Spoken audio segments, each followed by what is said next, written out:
The story about childhood secret love really excites me.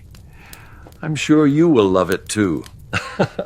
The morning Clara Hawthorne signed her name on a marriage certificate, she told herself it was just a practical decision.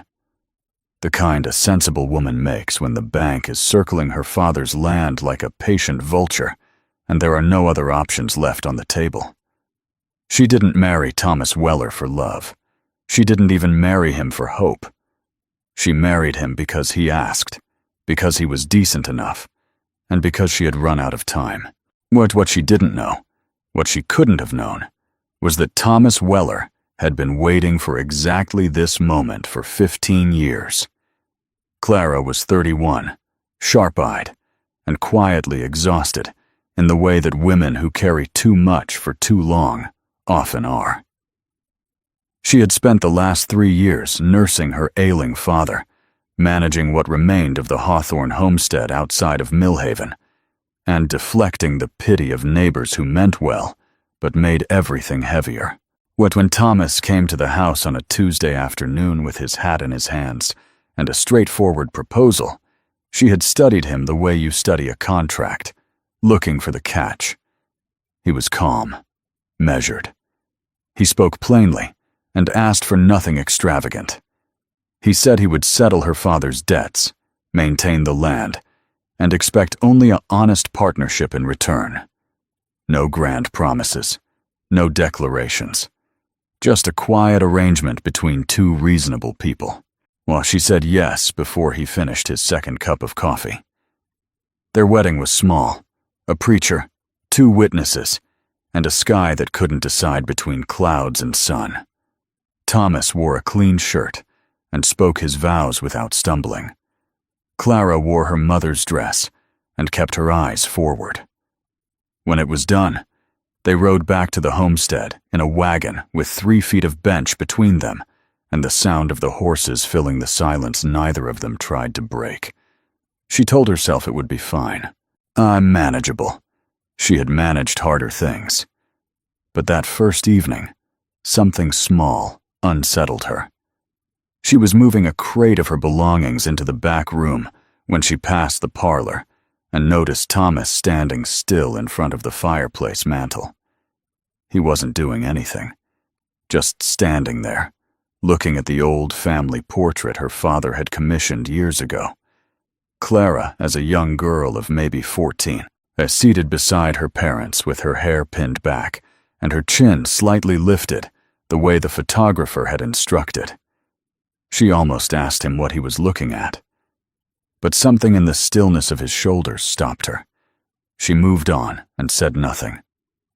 The first 2 weeks of the marriage were polite and uneventful. Thomas was up before dawn every morning, working the land with a steadiness that Clara had to admit she respected.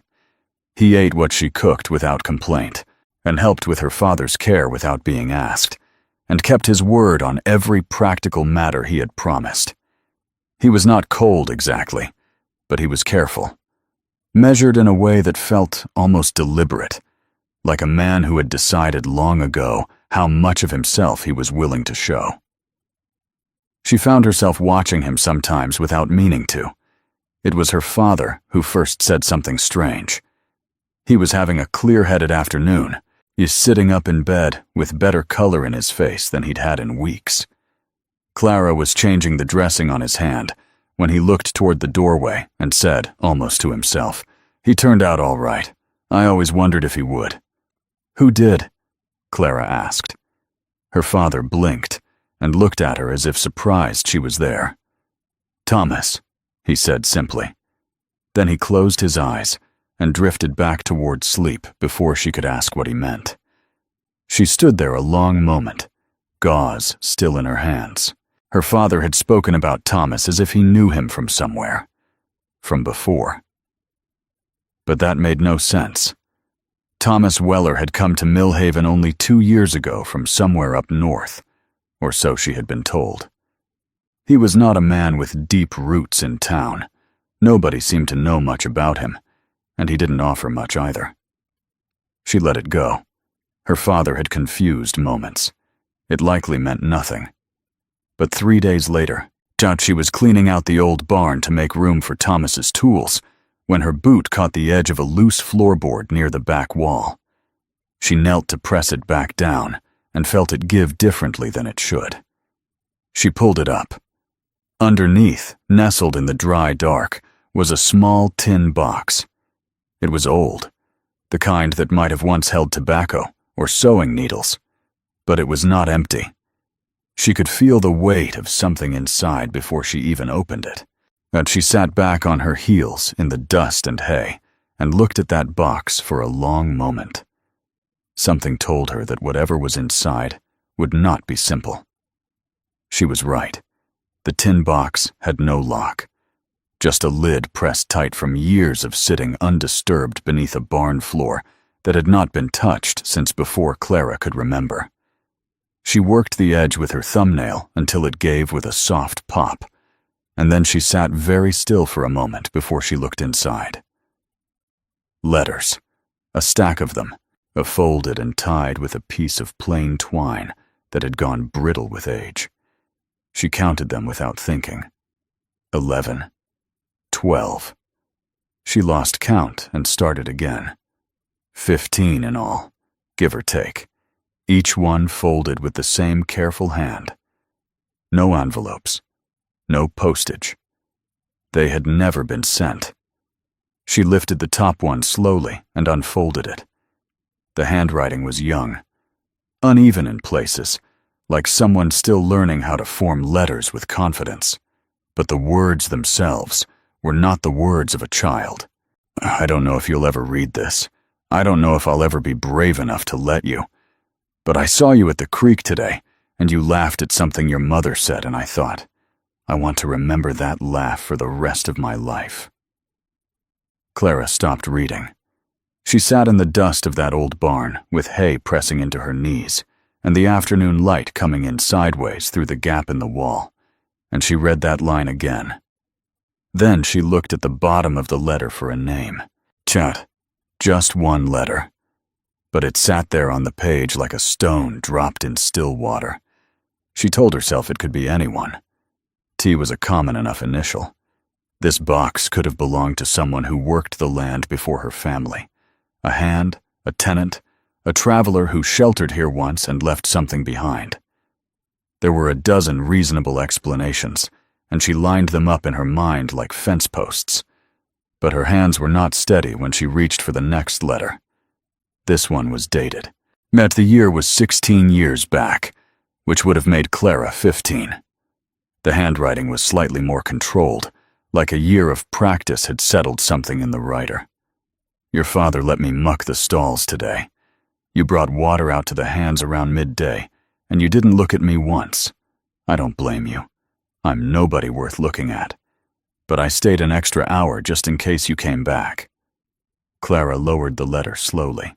Found she had no memory of a boy working their stalls when she was 15. But then she had been 15, distracted and self-concerned the way all 15-year-olds are, more interested in the books she borrowed from the schoolhouse than in the faces of the hands her father hired for seasonal work. There had been boys. There were always boys drifting through during harvest season, working for a few weeks before moving on. She had paid them very little attention. Someone had paid her a great deal. She didn't read the rest of the letters that afternoon. She folded the two she had opened as carefully as she had found them, placed them back in the box, and pressed the lid closed. Then she stood up, tucked the box under her arm, walked back to the house, and put it on the shelf in her room behind a stack of her father's old ledgers, where it would not be immediately visible. Out she went about the rest of the evening as if nothing had happened. She made supper. She checked on her father. She set 2 plates on the table and sat across from Thomas and watched him eat with the same quiet steadiness he brought to everything. And she thought about the letter. I stayed an extra hour just in case you came back. Did you grow up around here? She asked, keeping her voice level. Thomas looked up from his plate. Something shifted behind his eyes, brief and controlled. I passed through this part of the territory when I was young, he said. Worked some ranches. Which ones? He was quiet for a moment. Few different ones. It was a long time ago. He didn't offer more, and she didn't push, but she noticed that he didn't say no. He didn't say he had never been here before. He said it was a long time ago, and left the door neither open nor closed, which told her something in itself. She slept poorly that night. But over the next several days, she read the letters one at a time, spacing them out like she was rationing something she wasn't sure she should have found at all. They spanned years. The early ones were written by a boy who was clearly young and uncertain, someone working nearby and watching from a respectful distance, never approaching, never presuming. The tone was not obsessive. It was not frightening. And it was something closer to longing so carefully contained that it had nowhere to go but onto paper that was never meant to be read. As the years passed in the letters, the handwriting matured. The words became quieter, less urgent, but somehow heavier for it. One letter, written what appeared to be 8 or 9 years ago, said only this: "I heard you're doing well. That's enough. It has to be." Clara read that one 3 times. She found herself thinking about Thomas differently after that, but not with suspicion exactly, but with a careful attention she hadn't brought to him before. She started noticing small things, the way he always made sure the parlor fire was going before she came downstairs in the morning, the way he had, without being asked, moved her father's chair closer to the window where the old man liked to watch the yard, the way he never asked anything of her, not conversation, not warmth, but not even acknowledgement, as if he had long ago made peace with receiving nothing in return. It unnerved her in a way she could not fully name. And then, on a quiet Thursday evening, she came downstairs to find Thomas sitting at the table with a piece of paper in front of him and a pen in his hand. He wasn't writing. He was just sitting there, pen resting between his fingers, eyes on the middle distance. When he heard her step, he folded the paper quickly and slid it beneath his hand. Not quickly enough. She had seen enough of the handwriting to recognize it. She stood in the doorway and said nothing. He said nothing. The fire crackled between them, like it was the only honest thing in the room.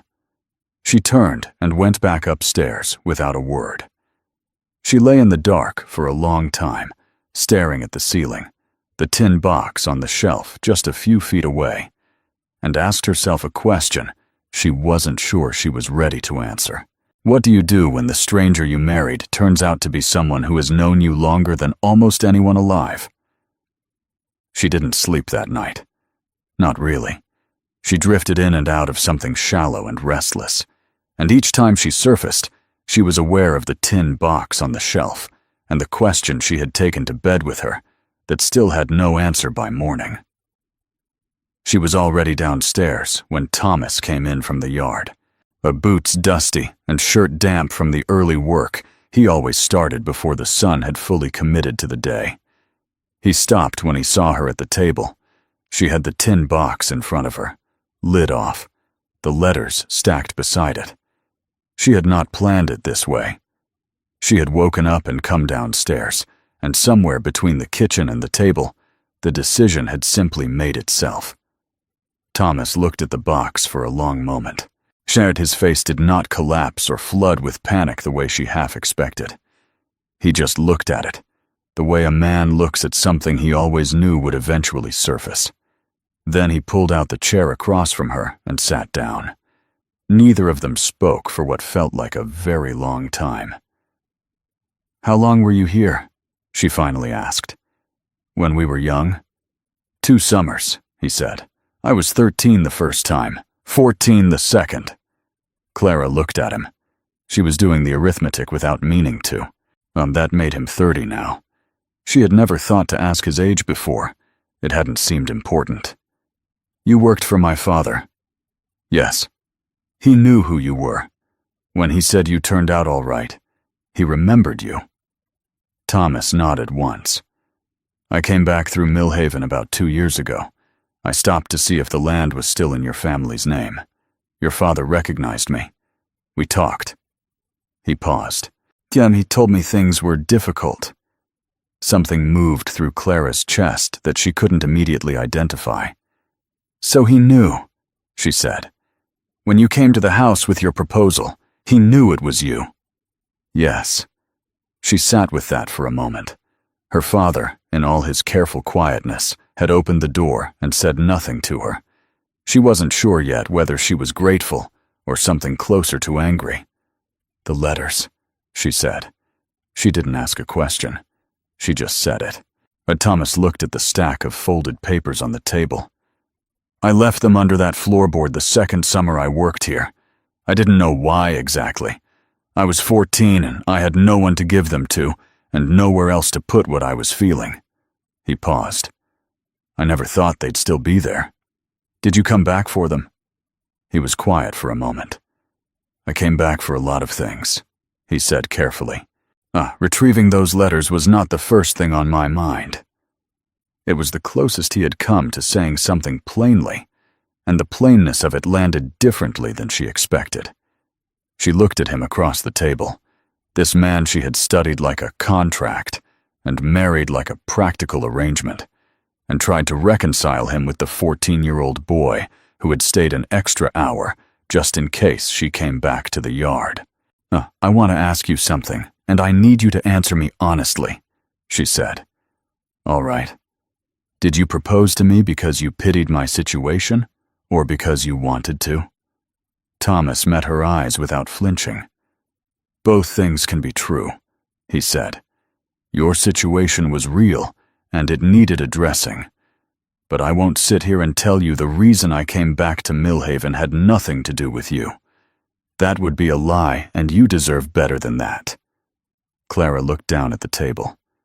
Outside, a morning bird was making noise in the elm tree by the fence, and somewhere further out, one of the horses shifted in the paddock.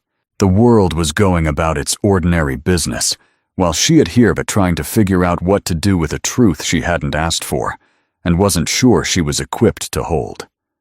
"I don't know how to feel about this," she said quietly. It was perhaps the most honest thing she had said since they met. "You don't have to know yet," Thomas said. "I'm not asking you for anything, Clara. I never was." She looked up at him and dabbed at him. "That's the part I keep coming back to," she said. "You never asked for anything. Not once. Most men who want something make sure you feel the weight of it." Something in his expression shifted. Not quite a smile. More like a man who had carried something a long time and was only now setting it down in the light where it could be seen. "I spent a long time understanding that wanting something doesn't give you a claim to it," he said. "You were never mine to want. You were just someone I couldn't stop thinking about regardless." Clara stood up from the table, but not because she was leaving, but because she needed to move. She walked to the window and stood there looking out at the yard, at the land that bore her family's name, at the fence Thomas had mended in the first week without being asked.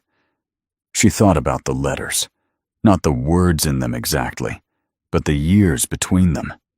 The long silences where he had simply lived his life somewhere out there and written nothing, because there was nothing to say except that he was still thinking of.